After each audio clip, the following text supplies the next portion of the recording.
Just a warning, this episode may contain language or topics that may not be suitable for all audiences. Listener discretion is advised. Hey everybody, I'm Zoe. And I'm Chandi. And this is Bound by the Cloak.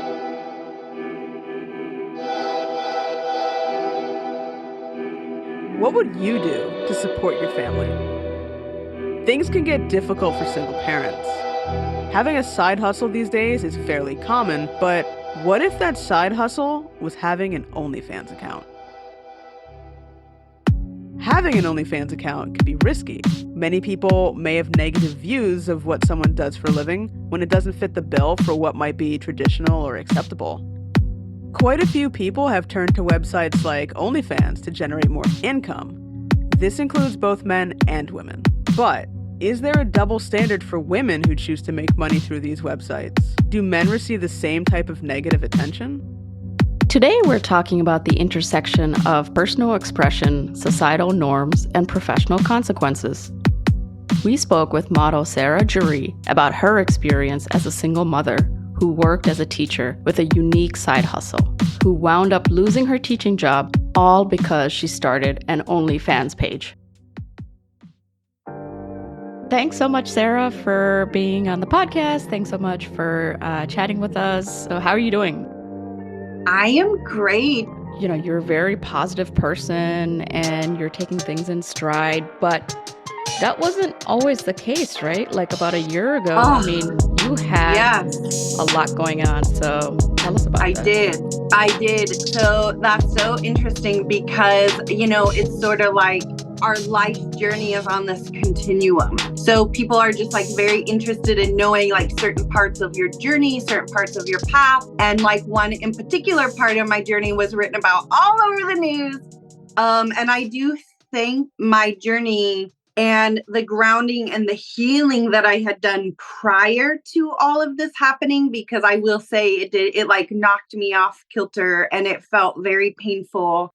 So I had actually about 5 years ago became a single mom. I got divorced and I've been a single mom a lot longer than I ever thought I was going to be. And on a teacher salary, trying to take care of my kids and myself, I just noticed myself getting more and more caught up in a poverty cycle. And I was working so hard. I think just like most teachers in the United States, I didn't just have my full-time job. I wasn't just a single mom, which is also a full-time job, but I had this myriad of side hustles. Like the side hustle culture got very popular.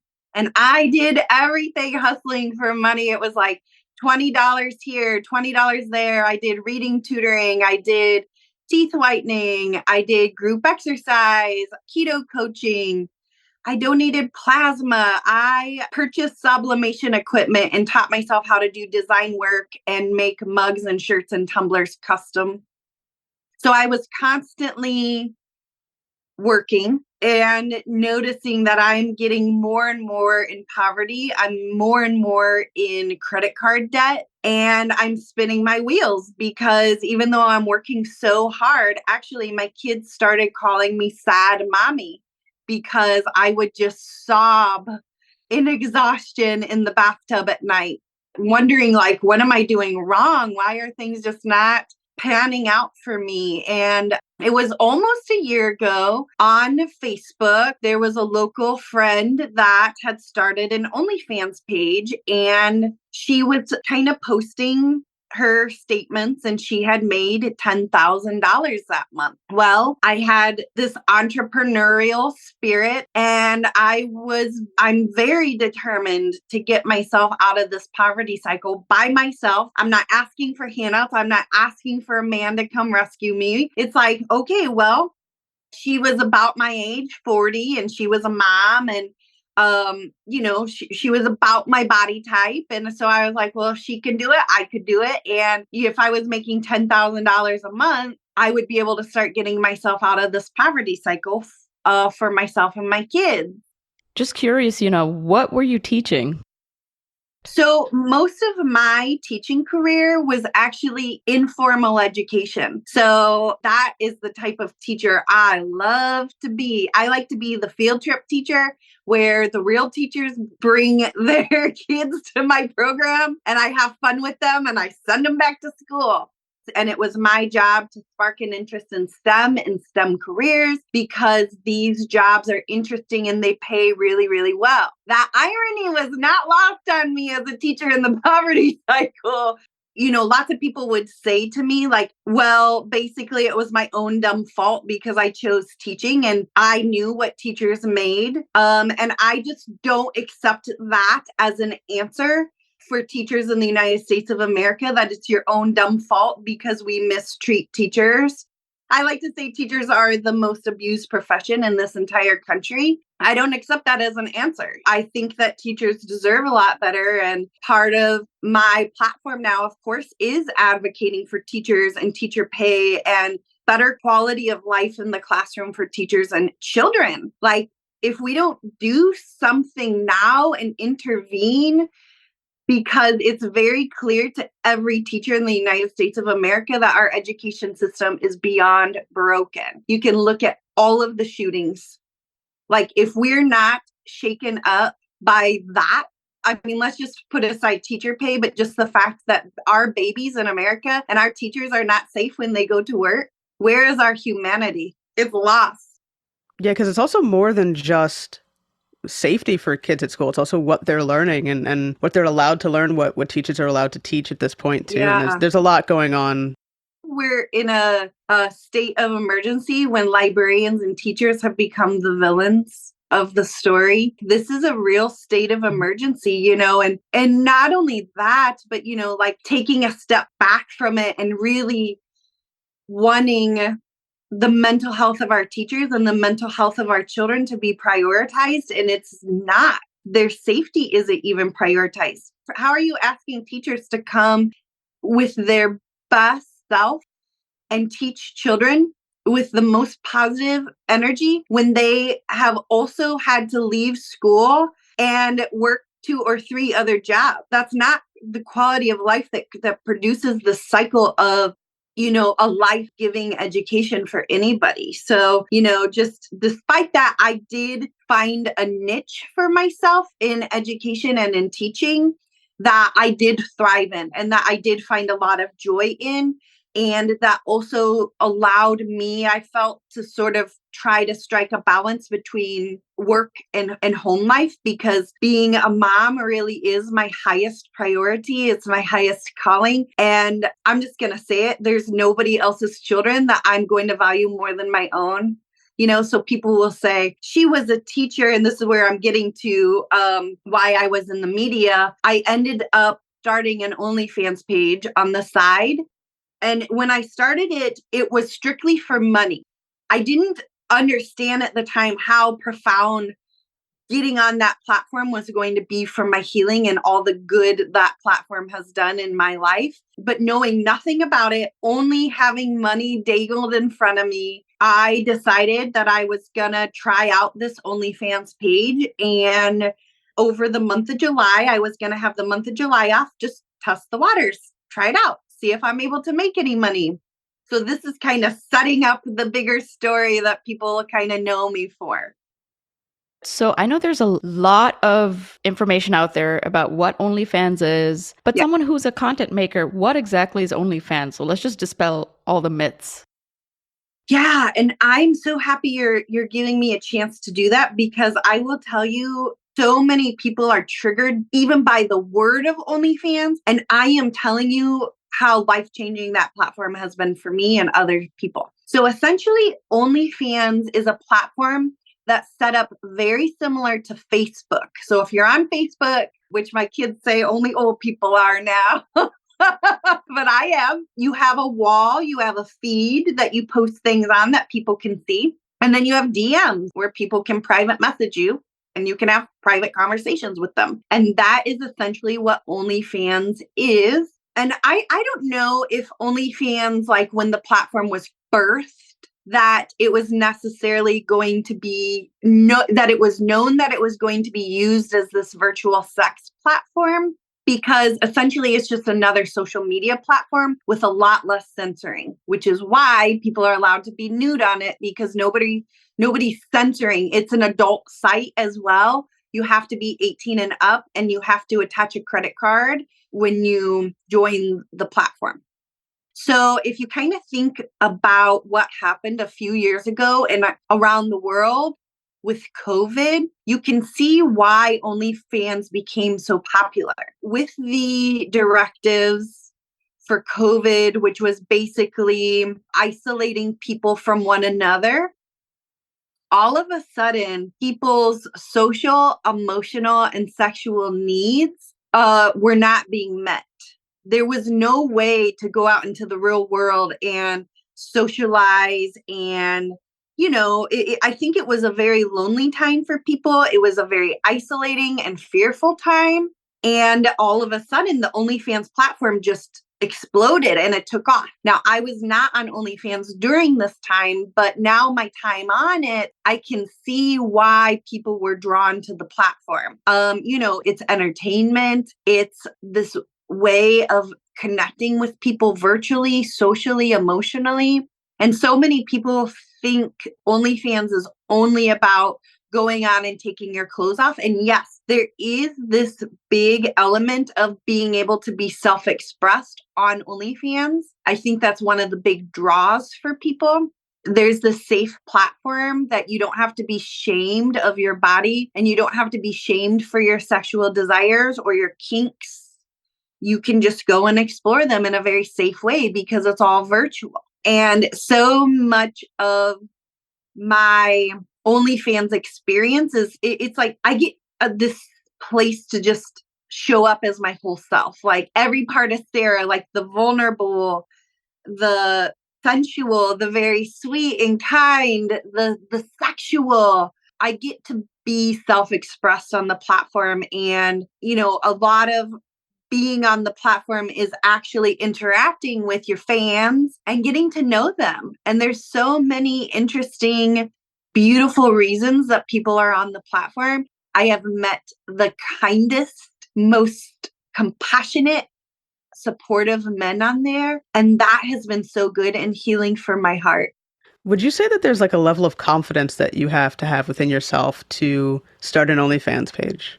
Yeah, I think, part of my journey has been this total radical reclaiming of myself and my look. Like if you saw pictures of me just even a few years ago, it's like I went all out in reclaiming my body. So I think for me, the reclaiming my body journey has been along the way, but I think it definitely helps so much because our whole lives we've been inundated with the media and imagery of what types of bodies are beautiful and valued. And when you declare that you're a model on OnlyFans, you get to define the beauty standards for yourself. And so you get to step into this world. There's this space on the internet for everybody, for everybody's beauty, for everybody's body type. And I get to show up at 41 years old with my stretch marks, with my wrinkles, with my cellulite, with my scars. And not only do I get to declare that I'm beautiful, but now there's other people that see it and are in agreement with my beauty. And I think that for any person is radical, regardless of gender or gender identity or anything, but just the deep knowing that you are worthy and you are good enough exactly as you are. Yes, there's so many good lessons and healing. That's why I say, like, just around bodies, even people will ask me about starting an OnlyFans page. And I always tell them, like, start it for yourself first.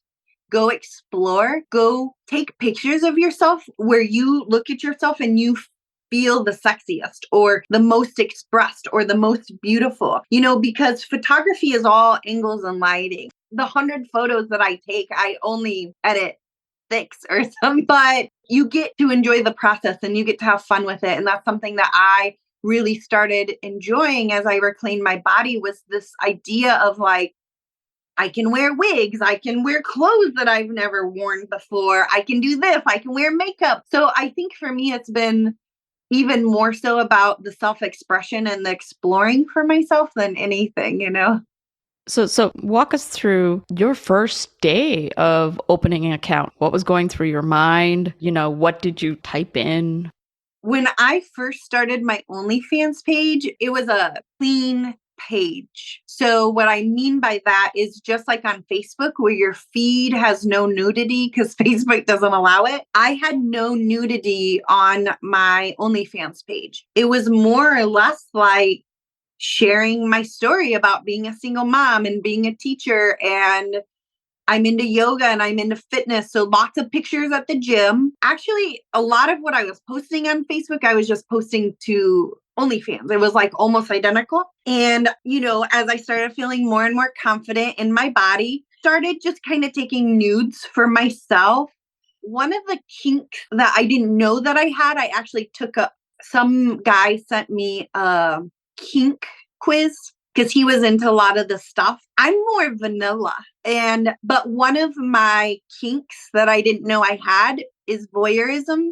And so I found it very sexy for me to like share my nudes. And so on OnlyFans, when I first started it, the only thing I was doing was sharing my nudes behind a paywall. So someone would have to message me for my nudes and then pay for them.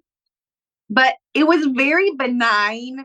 And also, I had been celibate for a long time, probably a couple years. And celibacy was like a really important part of my journey, I feel like, because I'm pretty protective of my sexual energy and sharing my body. And all of a sudden, as a single woman, this hookup culture that was created did not feel good to me. It did not resonate with me.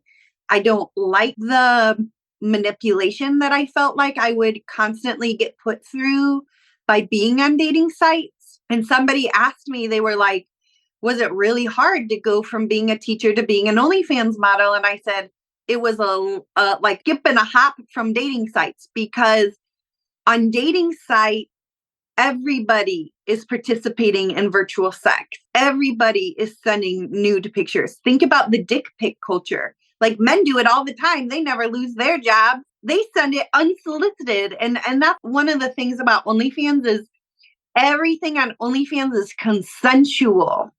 These are consenting adults. Nobody is sending anything unless you're asking before. Where on dating sites, all of a sudden there's this non-consensual aspect to it. And I really felt like a lot of men manipulating the system to try to get free sex. Instead of just saying, hey, I'm only here for sex, they're dragging you along thinking that they're interested in more than that, which is kind of where a lot of my wounding with men came from, which was this dating experience. And I find it so interesting because it's like, culturally, dating sites have become morally and socially acceptable. But to me, the behavior on them is way worse than what happens on OnlyFans from my experience. Yeah. I guess at the same time that you're starting your OnlyFans and you're still working as a teacher. So how did those two things kind of, I don't want to say conflict with each other, but doing one and you're doing the other, what was happening? What's the timeline? Yeah, what's the timeline of that whole situation? Yeah, so I finished the school semester the end of May, and I had 2 weeks off of work. So I decided then to like start my OnlyFans page and just start like my 2 weeks off of work. I was just getting acclimated to the platform because I knew nothing about it. And then I had to go back to work for 3 weeks to teach summer camps.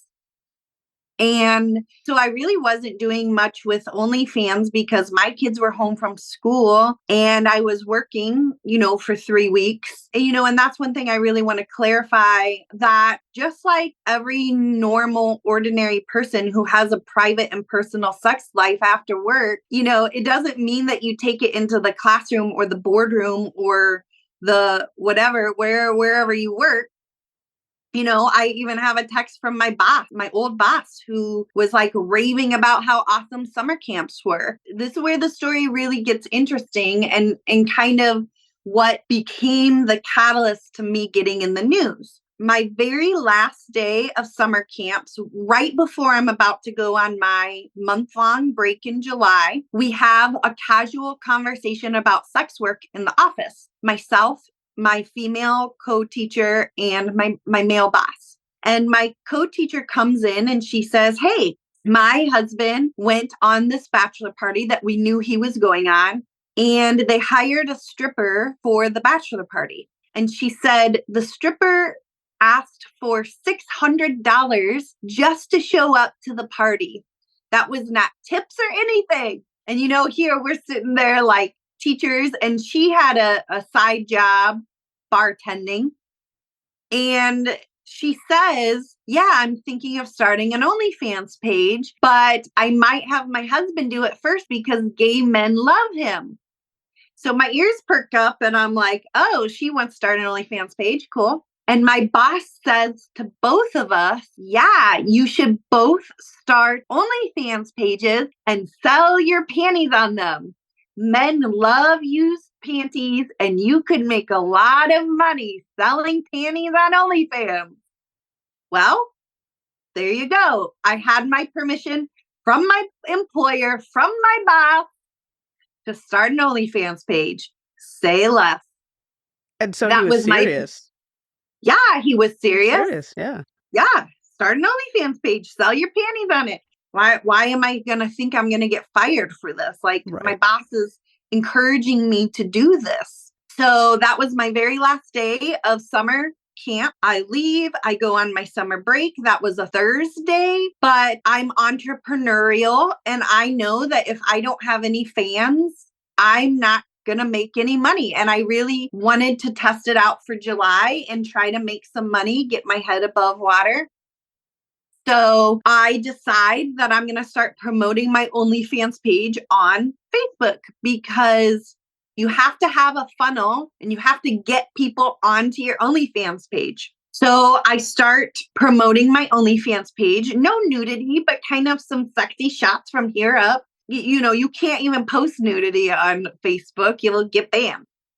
So that was Thursday. That weekend, I decide, great, I'm going to try this out for the month. And by Sunday, I'm at the gym working out. And I get a DM on Facebook from an extreme right-wing blogger in my community who tells me that he knows I'm a teacher with an OnlyFans page. He had purchased my nude photos on OnlyFans from behind the paywall and screenshotted them, which is against copyright. It is against the terms of service on the OnlyFans platform. He sends me my nude photos from OnlyFans, and he tells me he's going to get me fired from my job and write an article about me. By the time I was driving home from the gym, I get a call from my coworker telling me what is happening. She just received this email from this guy, and she was like very worried for me. And this really kicked off what happened next, which was, so remember, my boss tells me to start an OnlyFans page on Thursday. By Tuesday, I'm being called into the office to be terminated because of my OnlyFans page. And the boss that had encouraged me to start my page and sell my panties sat there and said nothing and watched his boss fire me for starting the page that he encouraged me to start. So I get terminated. This blogger writes this crazy article about me, very salacious, very defamatory. And then the next thing I know, the media around the world starts picking up this story about me as the teacher who had been fired for having an OnlyFans page. So that's like, most people know me from the stories that have been written about me around the world. Yeah. I mean, the thing is, like, you weren't even posting nudes at this point. Obviously, if that's what privately people are DMing you and requesting those, right, through a paywall. Yes. But otherwise, yeah. No, my page was clean. Yeah. And even with that, it's so interesting to me because it's like, had I been on Tinder, participating in this hookup culture, bringing a revolving door of men into my bedroom, into my kids' lives, that would be considered moral. I would still have my job for that. And I think my story has so many conversations that should be had about teacher pay, about the lines of your employer. Like if you're doing something off the clock that's legal, it's not your employer's business. I could be swinging from a chandelier, having threesomes and swing, being a swinger, or people cheating on their spouses. It's not your employer's business. It is not. I did nothing illegal, and frankly, I did nothing wrong. Every person is a sexual being. I didn't bring it into the classroom. I wasn't inappropriate with children. I don't even make content when my own children are around. That's just a rule that I have in my house. So it's not your employer's business. And that's a real slippery slope for people who were so happy that I lost my job, because I'll tell you what, if you're on a dating site and you're exchanging nudes or you're doing sexy FaceTimes, and another important part of my story that needs addressed is that blogger who stole my photos revenge porned me, which I call it cyber rape. And he had the audacity to distribute my nudes without my consent all over Facebook and all over Twitter. And again, for everyone that thought that was so okay, I want you to think of the digital age that we are in. There needs to be more laws to protect women, because revenge porn is the newest way for men to try to shame women around their sexuality and around their bodies. And it is an offense specific mostly to women. Gay men get it too, but mostly to women, because we have a whole culture of men who are distributing dick pics all over dating sites without women's consent. And they never lose their jobs. And they never have those pictures distributed by women to shame and humiliate them. And I think that virtual sex is here to stay. It's never going away. We have opened Pandora's box, and between dating sites and porn on the internet and platforms like OnlyFans that are legal and safe platforms for people to be self-expressed and to share their nude photos on, it's not the women who are taking nude photos that deserve to be shamed and dragged through the mud. The issue is the men who think it's okay to take those photos without that woman's consent and try to shame and humiliate them around the internet. And that, for me, as part of my story, really makes me want to advocate more around revenge porn laws to protect people. There needs to be some real serious consequences, because, even with me and the emotional distress that it caused me, you have to imagine, for a woman, this was weeks and weeks that I had to endure, not only him sharing my photos, but other people screenshotting them and sending them to other people, and it's really a dangerous thing. I think it's another part of our culture that we really need to sit down and create some laws around and have some real discussions about why this is happening. And, I don't want to see people victimized the way I was. So sorry that you had to go through that. And it doesn't seem like a coincidence that this right-wing blogger found your photos. It seems like he had a vendetta against you. And then another thing is, do you feel like you're healed from that trauma, or do you have ways to go? I think that's so good. I really felt like I got dragged through the dirt, and even with the media writing stories about me, the things that I would read about myself would just break my heart. Basically, he called me a groomer. That's not true. That's unfounded. That's libel and slanderous. Children will always be safe in my presence. I'm a mom. I was a teacher for 20 years. I did never been accused of something so disgusting and outlandish, for him to try to ruin my reputation like this, and also take away the primary income source of a single mom who had already been struggling financially, it was very painful. It was a very painful time. I was very depressed. There were weeks and days I could not get out of bed. I had a lot of suicidal ideation because of my financial stress and pressure. Before this happening, I had already been struggling with suicidal ideation.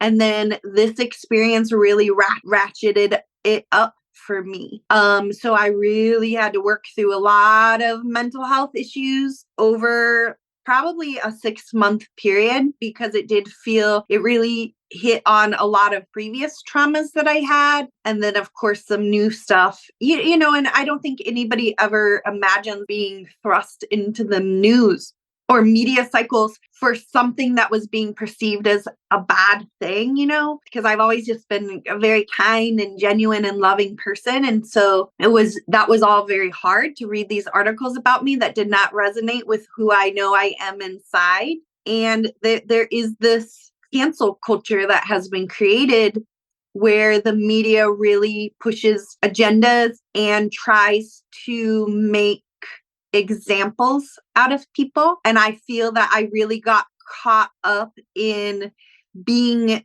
this cancel culture example because so many people are triggered over OnlyFans and they have so much shame around their own bodies and sexuality that it was just this huge projection on me. And also kind of referencing back to what we were talking earlier, there is this right-wing agenda against teachers and schools right now. And I feel like I also got put in the crosshairs of that, being called a groomer. Right wingers love calling teachers groomers. It's like their go-to derogatory name. And I will tell you, as a teacher for 20 years, I know a lot of teachers. I have a lot of teachers who are my friends, and I have never met teachers who are anything other than just good human beings trying to do the best they can in their classroom, despite circumstances that are set up to make them and the children in their class fail. So I take it very personally when I see teachers being abused in this way, because teachers in America should be revered. We should have the red carpets rolled out for them. They should be the millionaires in this country. They should be treated like queens and kings because of everything they are doing for children. And I will tell you, it is not easy being a teacher. And especially with COVID and the social skills of children, and particularly being a public school teacher.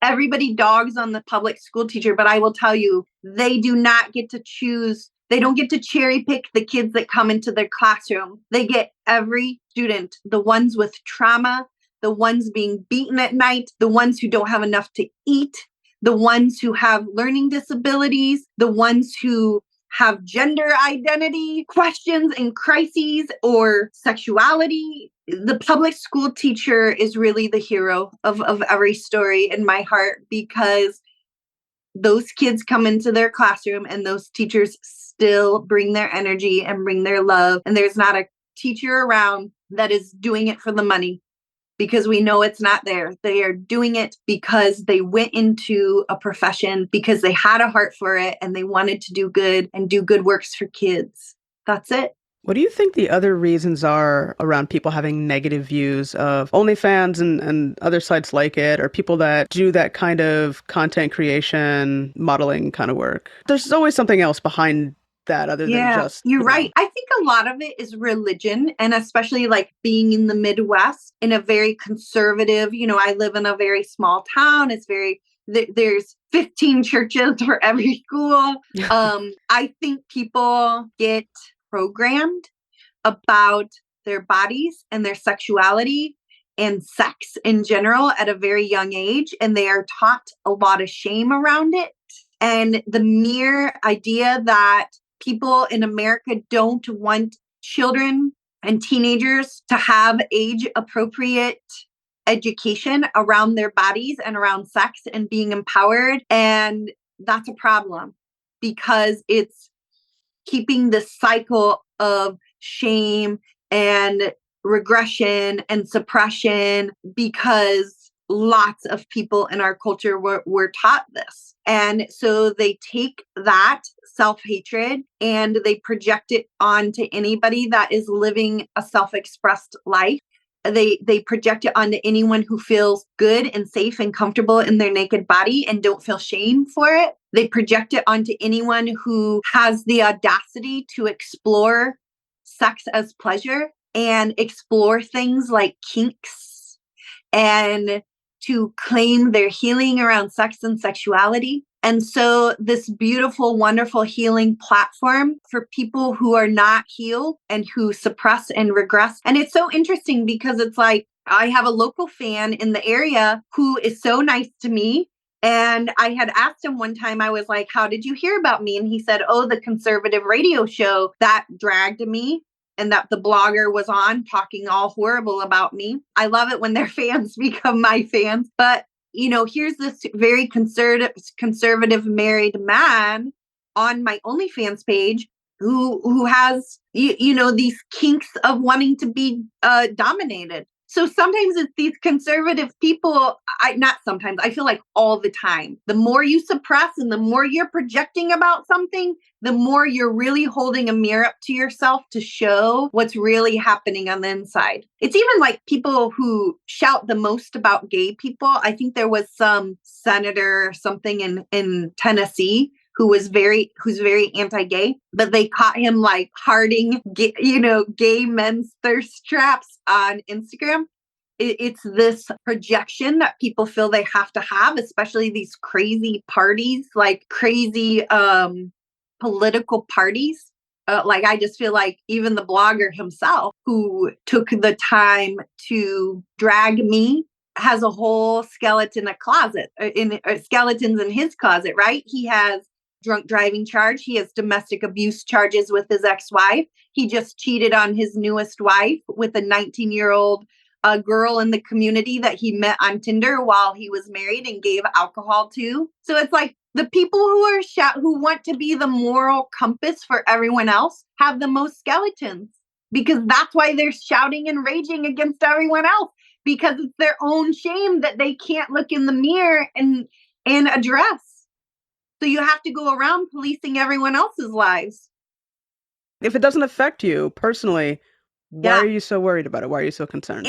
And also it's like, well, let's take a peek in everyone's DMs then. Yeah. Everybody has a history. Everybody has a past.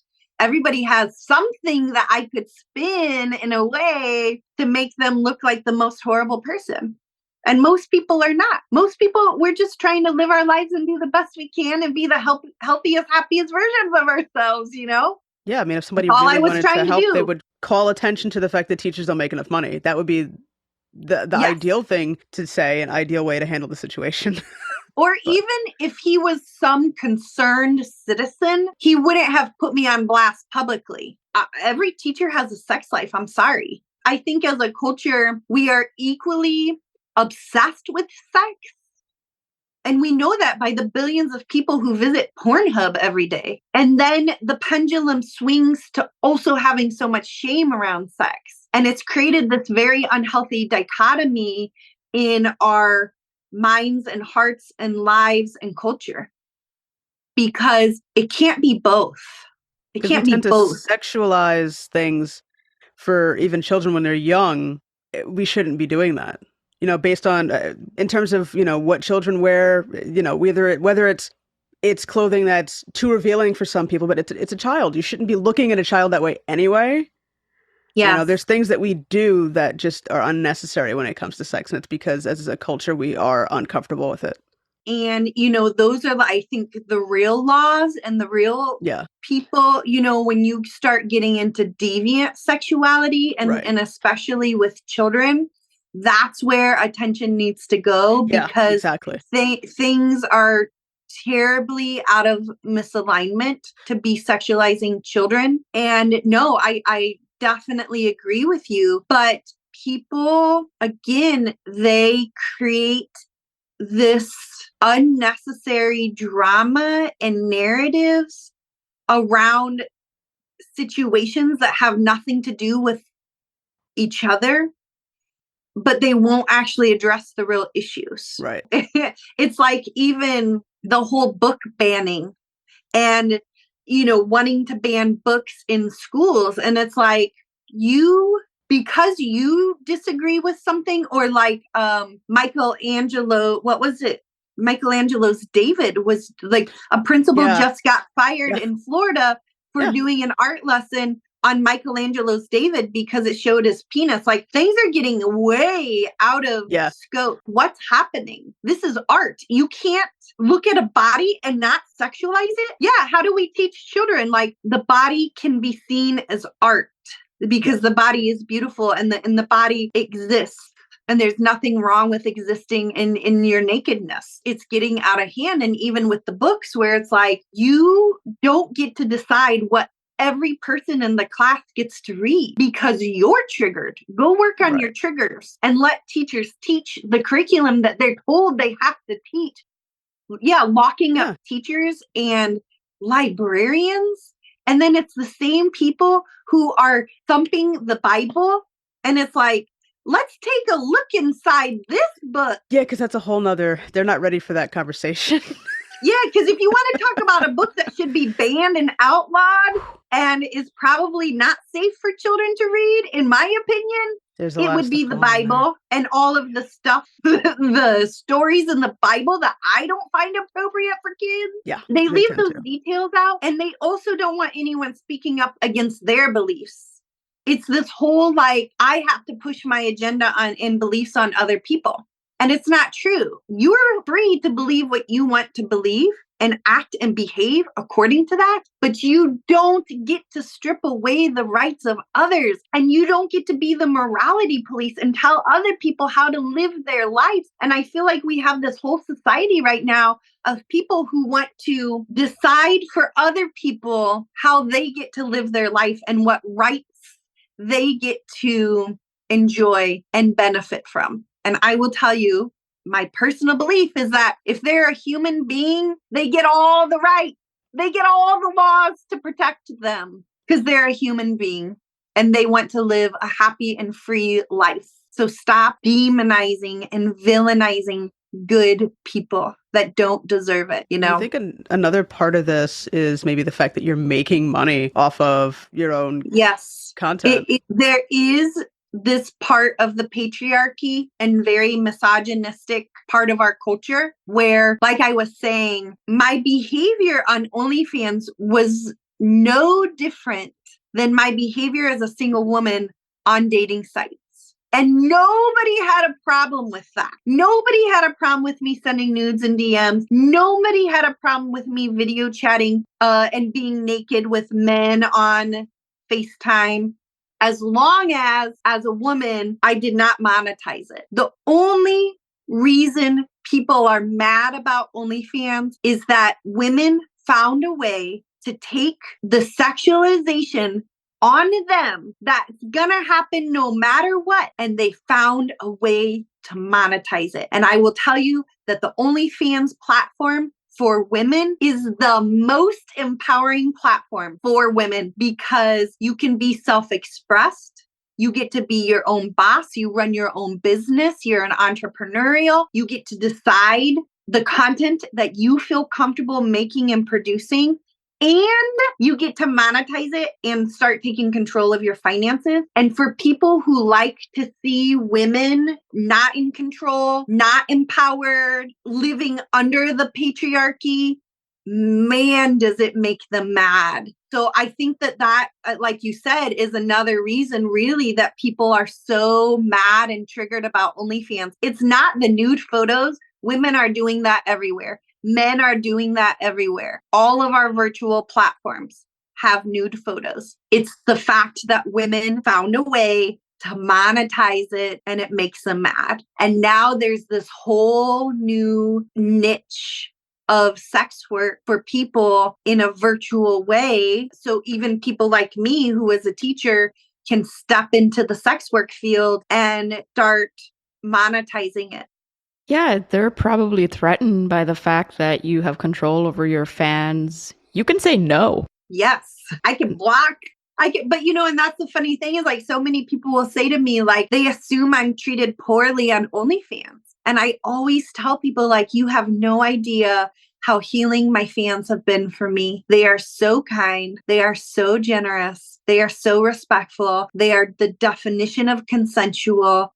It's been so good for me. And oftentimes the gotcha question for OnlyFans content makers, and it was the question Dr. Phil asked when I was on his show to one of my friends, they always say, what about your daughter? Would you want your daughter on the OnlyFans platform? And I would say, if there's a platform that demonstrates how to be fully self-expressed, how to stand in your power as a woman, how to navigate with men the concept and the behaviors of what consent sounds and feels and looks like, then yes, if my daughter would choose this for herself, then I am 100% an advocate and supporter. The conversations with my daughter that I do not look forward to having with her are conversations around rape culture, sexual harassment culture at work, the dating hookup culture where I feel like women are often treated like sexual consumables,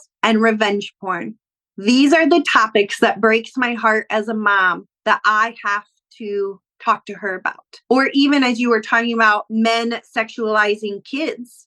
When I was trying to sell t-shirts, I was at the fair one time and I had my kids. And I was trying to do everything because as a single mom, you just have the pressure too. So I bought my kids some wristbands. They were 10 and they had each other. We have this really small fair and I was in the building selling shirts and my kids had their phone. And I was like, okay, just go have fun, ride the rides. And, every 20 minutes, come back, check on me, make sure you're okay. Well, I hadn't seen them for a while. So I left my booth. I went out to find them. And my daughter said to me, Mom, on the ride, the carnival worker had added a man onto the ride with my son and daughter. And the man stroked my daughter's shoulder and told her how pretty she was.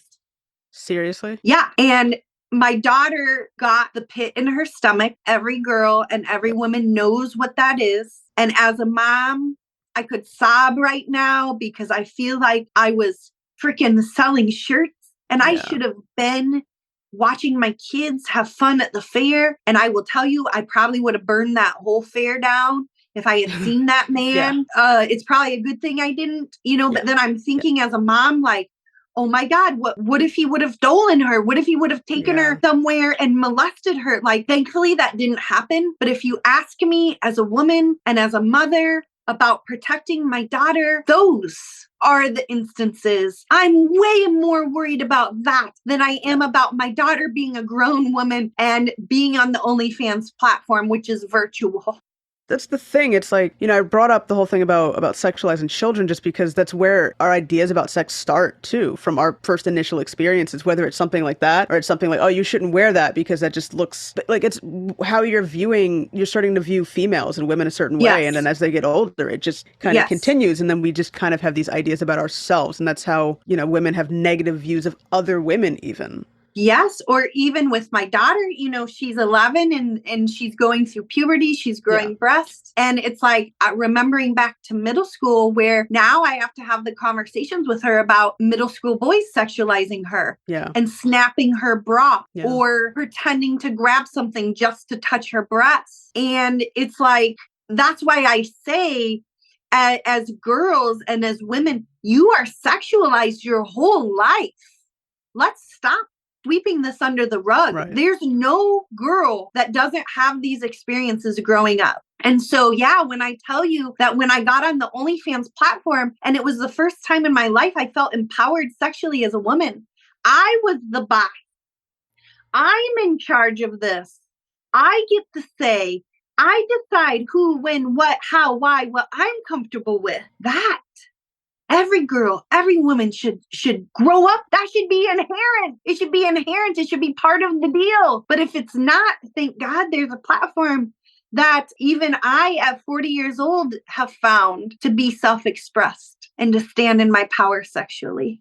Man, every woman should have it. And when they don't, that's dangerous. That's dangerous because you get put in these sexual situations that you don't want. They don't feel good. you're saying yes when you really want to say no, or it's hard to navigate. It's tricky to navigate. And I would even think to myself, God, if I'm a grown adult and I don't know how to navigate these dating sites successfully, what am I going to do for my daughter? What do I tell her? Because I didn't know. I really did not know. Yeah, and I think we, just like you were saying, we need to stop victimizing or looking at people in the sex work industry as victims, because that's Yes. also what perpetuates, laws against, like, let's save them because they're doing this Yes. because they don't want to, but they have to. Yes. And now, you can look at OnlyFans and this virtual sex platform where I don't have a pimp. I don't have I'm not working for a studio that's taking most of the money and setting up scenes that I don't necessarily feel comfortable doing. All the power is with the content maker. And that's why OnlyFans has revolutionized even the sex industry itself. I am not a victim. I am fully expressed and standing in full autonomy over my decisions, my actions. And when I was on Dr. Phil, there was a woman on there to kind of create contrast. And she was in the porn industry, and now she's like a devout Christian trying to help people get out of the porn industry. And I'm like, yeah, but, and she was saying like, there were all the drug use, the alcoholism about the porn industry. And I'm like, yeah, but you're comparing apples to oranges. This is not the same. I'm in my own home making my own content. The money's coming straight to my bank account, and you're totally, and I'm not saying that the porn industry did not victimize women. I'm not glossing over that.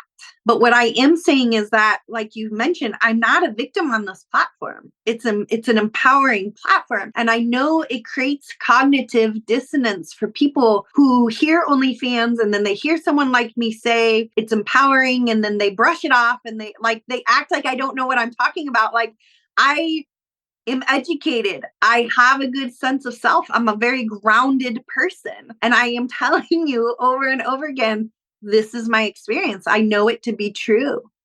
They don't want to believe you. They don't want to believe me because how dare I as a woman even ask for this? They're so used to women being disempowered. They like it like that, right? So I must be crazy if I'm going around advocating for OnlyFans and saying how empowered I feel and self-expressed I feel on the platform. And it's the truth. And so for me, it's such joy to trailblaze this and talk about my experience in honest and authentic ways, because I know that if I do this, people that hear my story can step into their own self-expression. They can step into their own empowerment. They can go dabble on this platform themselves and explore it for themselves and heal their body and heal their sex trauma and heal and explore kinks and remove shame around it for themselves. And that's freedom, not just for me, but for everyone, and ultimately that's what we want. We want to live sexy and free and self-express. And now here's a platform that gets to do it. It's exciting. It's fun. It's joyful. I put on my Facebook page, OnlyFans, Facebook, but we're all naked. And I laugh because all these people triggered over OnlyFans. It's like, we're having the time of our lives on here. I'm meeting the nicest people. I'm fully self-expressed. Nobody tells me no or what I can't do, and I'm able to make money on it. And I'm the boss of my own life now. I take my kids to school. I don't report to anybody. I do what I want. I'm doing work that I find joyful. I own my schedule now. That in itself is worth everything. I don't have to clock in. I get to decide, even like on my other social media, if you want to talk to me sexually, you have to go to my OnlyFans page because I'm only available for it there. And I get to set my own boundaries. You can probably afford an assistant now. I've been thinking about it a lot to just manage my page for me, but I'm still growing and growing and growing my page and my brand. And, I will make this disclaimer about OnlyFans for people like, yes, you can make a lot of money, but most people that make a lot of money have some sort of fame. They're either famous, or they are social media famous. The average content maker on OnlyFans makes like $150 a month. So that's an important thing for me to tell people because I went into it thinking I'm going to make all this money. And I have had some really great months. And I anticipate as I become more and more famous and my story gets out there more and more, that money's just going to flow to me. And, maybe even this lawsuit that I have in the works is going to make me a lot of money as well. It's a lot of work. It's a hustle. I don't want to downplay the fact that content makers work really hard, and you have to literally be making content all day, every day, all the time, because that's what you're selling. And even on even on OnlyFans, it's like, I kind of learned your kind of like flavor of the month.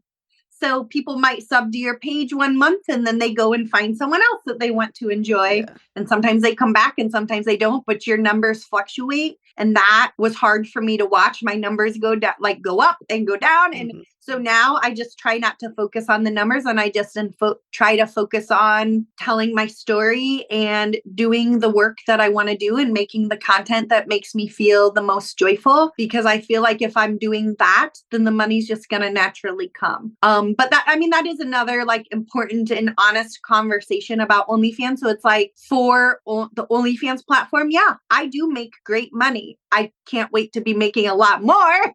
And there are women that make millions of dollars on the platform. I'm not there yet, but I also don't want people to be disillusioned that, you're just going to come out of the gate making lots and lots of money and you're going to retire from your job. And even me, who's been in the media a lot, I've had a lot of ups and downs with my monthly income. So that's important that people know that, if people are wanting to, make a career out of OnlyFans, that they're not just going to out of the bat make thousands, tens of thousands of dollars a month. Yeah, probably not. And I think even looking back for myself with the Facebook friend who was dangling her statement, making 10,000 that month. Well, I didn't know she had 38,000 Instagram followers. She had already had a very substantial social media following.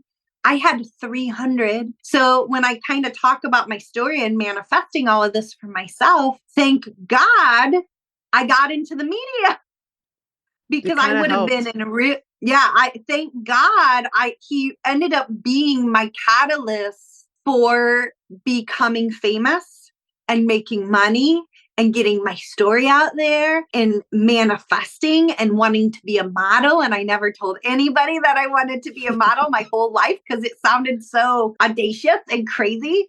So when I talk about this story and I talk about this blogger now, I don't give my power up to this man. And I don't say he victimized me, I was the victim. I'm still here standing in my power. What he was in my story was the catalyst for me to step into the life of my wildest dreams. And that's the life I claim. That's the life I'm an energetic match for. Was it a rocky road? Did it feel very painful? Was it very turbulent?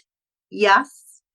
But now I can look back and honor the fact that for me to live the life of my wildest dreams, I had to have a catalyst, because I wasn't leaving that classroom on my own. I hadn't quite stepped into the fact that I was worthy of a better life than the life I was living. So at the end of the day, what he did for my detriment was a gift, and I thank him.